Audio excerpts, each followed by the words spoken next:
teaching them how to throw shots. Hey, these are your shots. Throw them to the wolves. Yeah, and then we put them up against somebody and say, do this until it works. So we teach them shots. But the one thing, we wouldn't dial it back to the fundamental. Shots are actually something you can develop on your own. I guarantee if you know fundamentals, if you know your basics, you'll come to the same few shots that we use all the time. You'll go, oh, this position's where I have the most advantage. What shot works best for me? A couple thousand years, it really doesn't change all that much. Yeah, it's a flat snap. Oh, this is done with an offside, whatever. There's only so many ways to cut in the human body, right? So I went back and I watched a few YouTube videos again while at work. I was recording this. I should really watch what I say I'm doing at work. On my break time, boss. But a few people who I like their fundamentals and their philosophy on stuff. Mainly what I want to be able to present in these monthly classes, I don't want to teach people a lot of shots unless we get into like specifics like, oh, this is a weird cowboy thumb side lead. Mostly what I want to be able to tell people is the basics, the fundamental basics of how to get to certain locations and why certain shots work. Sorry, I'm trying to make sure my daughter doesn't go mug a jumpy house. Linus, I want you to stay over here, boo. That's not our jumpy. So, I know you're bummed.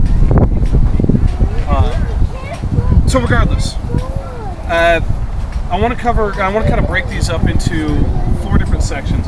1 is physical mechanics of the human body. 2 is the approach.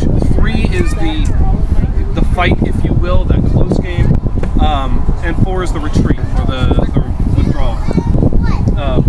And Mick can certainly teach just as much as I can. I went back to a few individuals. One, I can't remember his name, Sir Leaf, I believe, who does Circle Sword. I like a lot of what he has to say about cuts and returns. Count Gemini has some really good stuff on body positioning, shield work, and addressing the weapon. Bellatrix for footwork and shield work. Yeah, Bellatrix, I'm not as fond of his shield work because I don't like it out there. I can't teach it or adopt it, so I can't do a good job. I'll point people at Bellatrix. Hell yeah, dude's got a winning formula. I can play it, but it's not suited for my body mechanics. Yeah, and that's the best way to put it. But I know it really well. And then, so I went back and watched a few of the guys. Sir Sagan Kingmaker, I think he has a lot of stuff that I like too. He's Old Castle.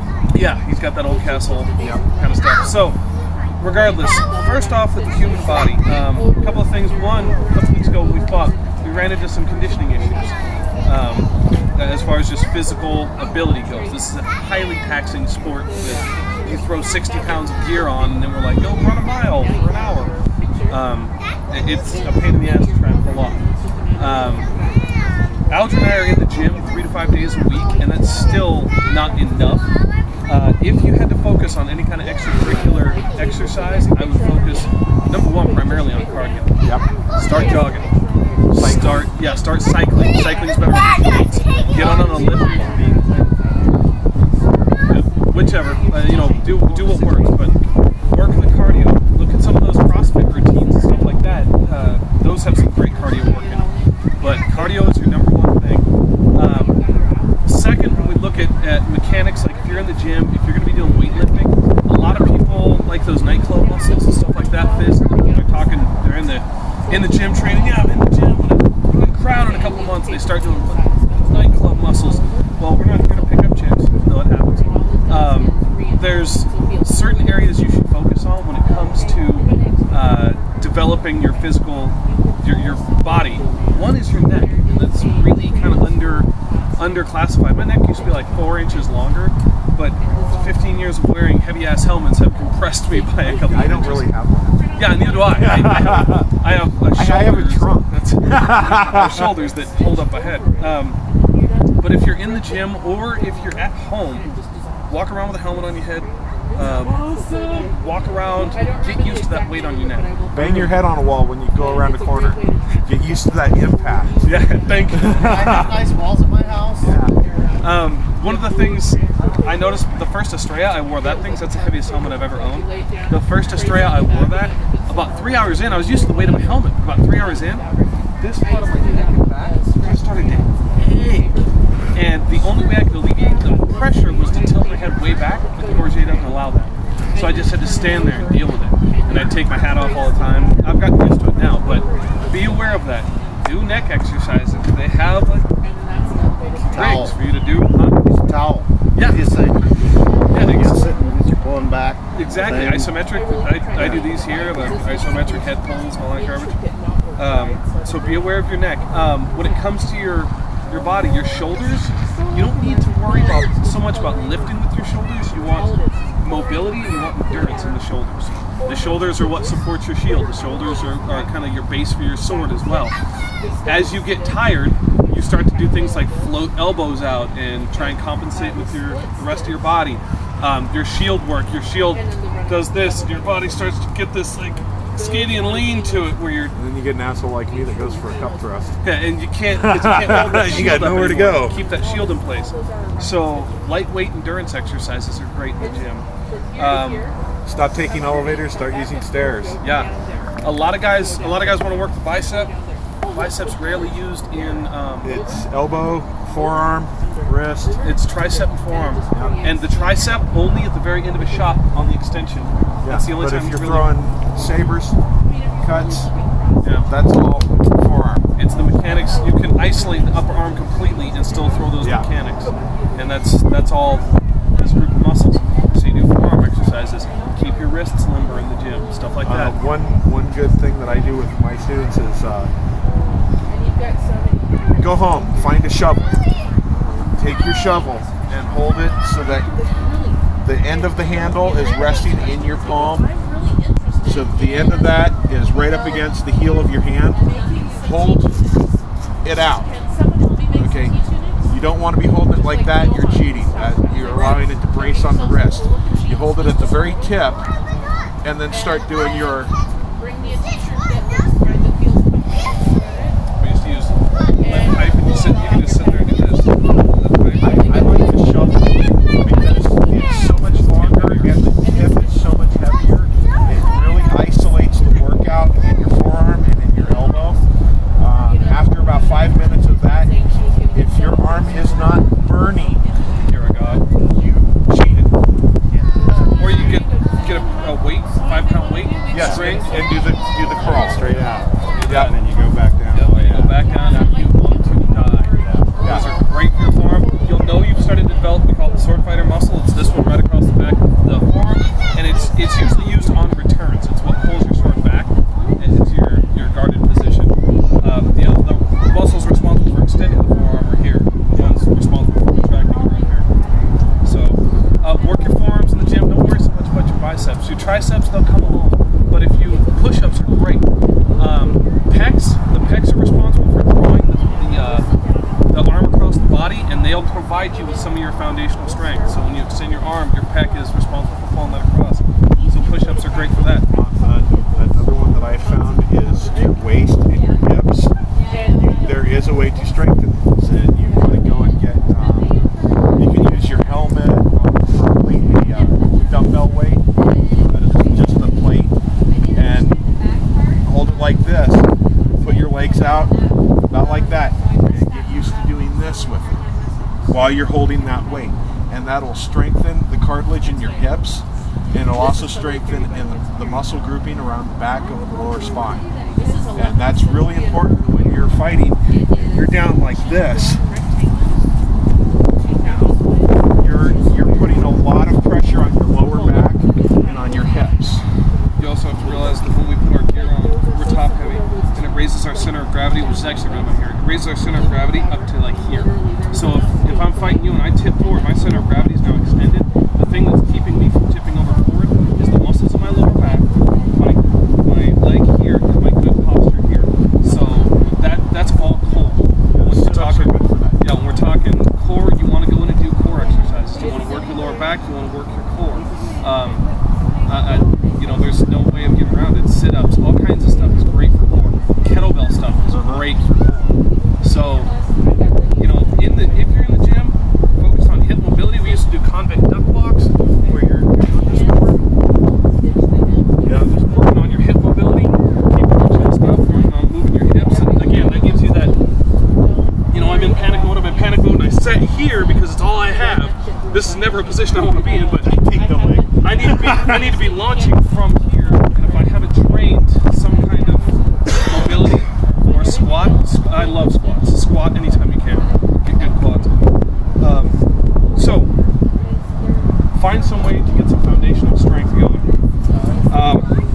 Let's talk real quick about meter and the approach. Now, we have this thing in the SCA. People love to get obsessed with these ranges. A range, B range, C range, D range, fuzzy motor range. I've heard it called armadillo range and cat range and bat range. Yeah, but We're in your underwear. when we're doing combat, right? A lot of times there's kind of two schools of thought. One school of thought teaches ranges in letters A, B, C, D kind of thing. A range means that I do not have to take a step or do anything at all to hit you with the sweet spot of my skull. We are in A range. This is we start maneuvering, all this other stuff. B range is you are at the extent of my range. To hit you with the sweet spot, I may have to adjust my center of gravity a bit. But B range is right about here. It's at the edge of my body, right? C range, yeah, my sword's a little bit shorter, so. And that's important to note. My ranges are different than yours. As a good fighter, I should know my ranges, but I should also be able to guess at yours. C range is where, without taking a step, I cannot strike you. This is the disengaged. I'm still very much in threat right here because of the fact that it's not hard to step and throw. Some people who are clever and switch their feet and here I don't have range. If I just switch those here, I'm much closer to having range. Right?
because it makes it cut and dry. You're either in the fight or you're out of the fight. That way, if you go to break and your opponent follows you, you know you're still in mid. You better not drop your kick. Whereas if your opponent does not follow you and you need a second to regroup, well, you're out of measure. That's the place to do it. Congratulations to your opponent. Get yourself back in. So, on the board, you need to know where you are in your opponent's measure. Like I say, your measure is I am in your measure. Alright, same thing. Mixed measure is probably much longer than mine. Yeah, see, I can probably maybe get the inside of his elbow. He can cut me in the chest.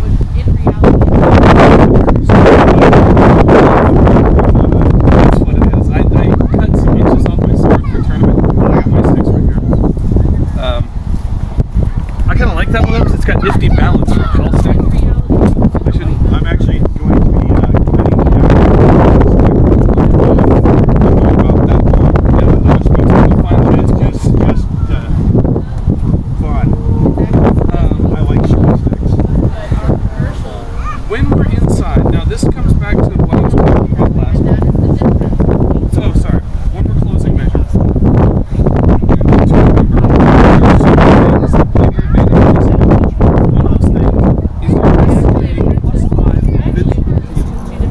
There is nothing arcane that can penetrate this thing. Wrong. It is really Ballista fire. a ballista fire. Okay. If you face a ballista in tournament, something is very You are in the wrong tournament. You're in the wrong place. Yes, ballista fire wins all. But for anything short of siege weaponry, this is a +5 invincible piece of armor. Right? I can stick this away at any point. Realistically, a 9-foot spear on a good thrust would punch through this and stick it to me, and I'd get to die stuck to the shield. In the SCA, a 9-foot spear hits our shield. Boom! Oh yeah, now I got hit my shield because +5 indestructible. So we have My aircraft aluminum. right, Get a 50 cal, we'll talk. we have this invincible piece of armor that has strong points and has weak points.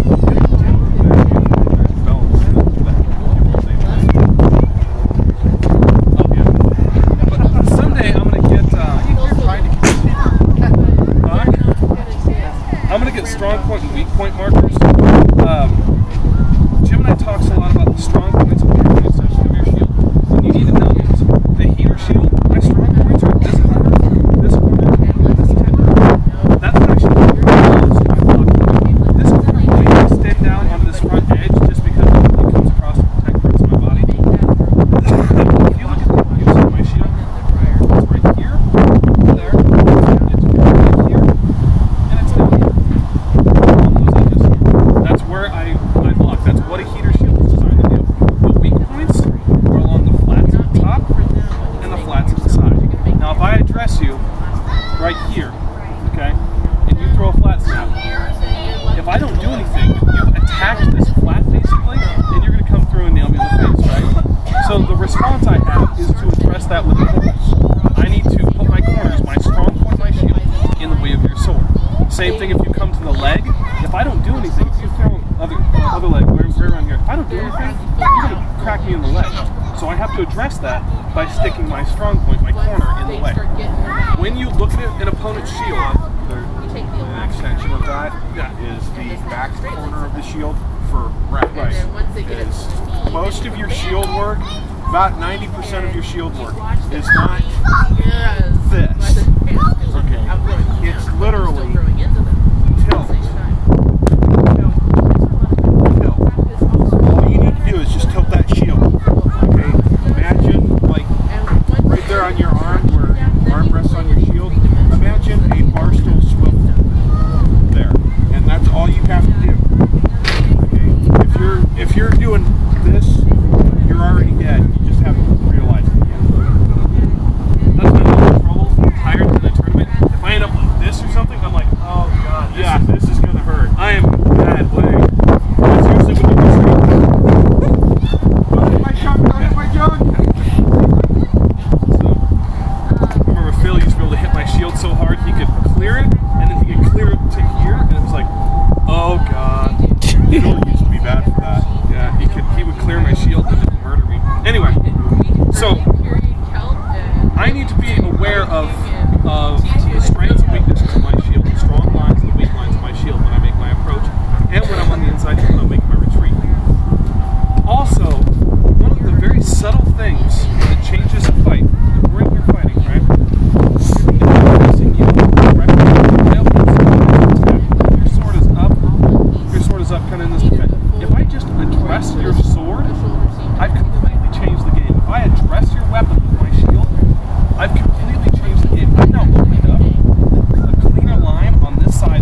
if I'm approaching Wolf or his spouses, if I'm walking up to Wolf and we're kind of doing this dance at the outer ranges, as I'm coming in, if he has a sword in his right hand, as I close, I'm addressing that sword. I'm watching him. The defenses are addressing his weapon.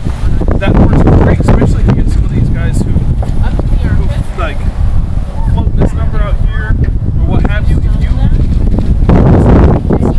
stuff on there.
Single sword's something good to learn. It's great to learn. So if you can kill someone with a single sword, you can kill someone with a sword and shield. Oh wait, we're not allowed to do that. Like I say, single sword's a different game. Yeah. Where was I? Here, this way, which I left.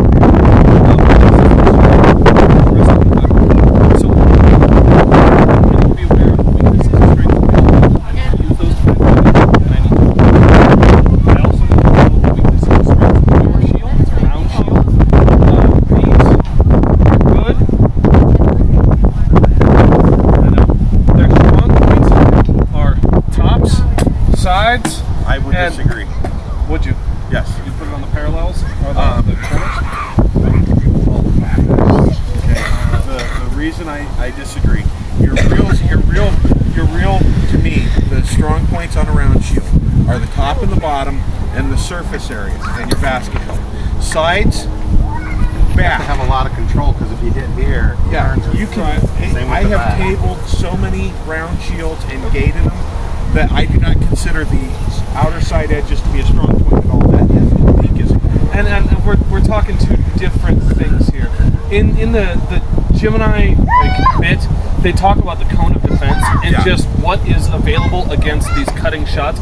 Thrusts change the game. Yes. Just thrusts ignore Yeah. certain rules. Yeah, when it comes to a round shield though, the best round shield fighters that I've seen, as the shots are coming in, okay, he's not holding it flat.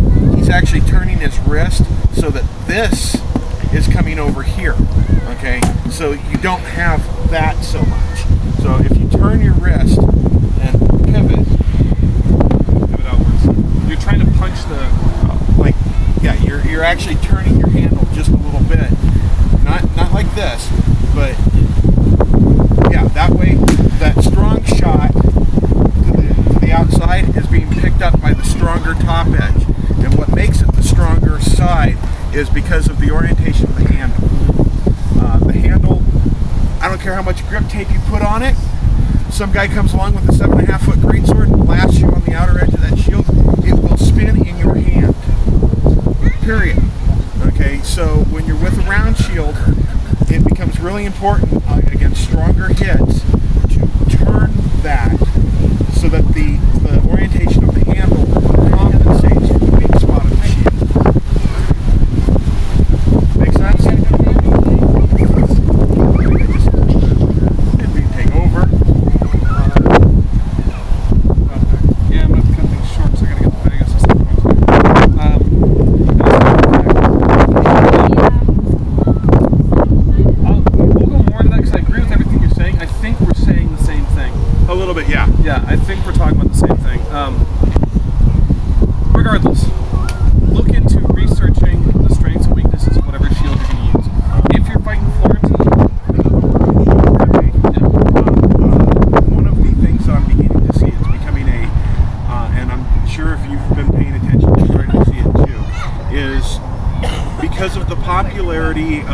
the Battle of Nations style combat. I'm beginning to see more and more changes in how people are strapping a heater shield. Okay, what I'm starting to see more and more is handle at the tip, handle at the point. They're going long arm on the heater. And for many of us in the SCA, that is a completely foreign, holy shit, what is that feel to it? Because it's not something we practice. But because of the popularity of the full steel combat, I am seeing more and more of those coming out in SCA with that. And the way that translates into SCA combat is, instead of your shield being out here, it's strapped the length of your arm. So the shield work on it is drastically different. It's a lot of this. Okay, it's not the just pivot it like this. It's swinging the arm and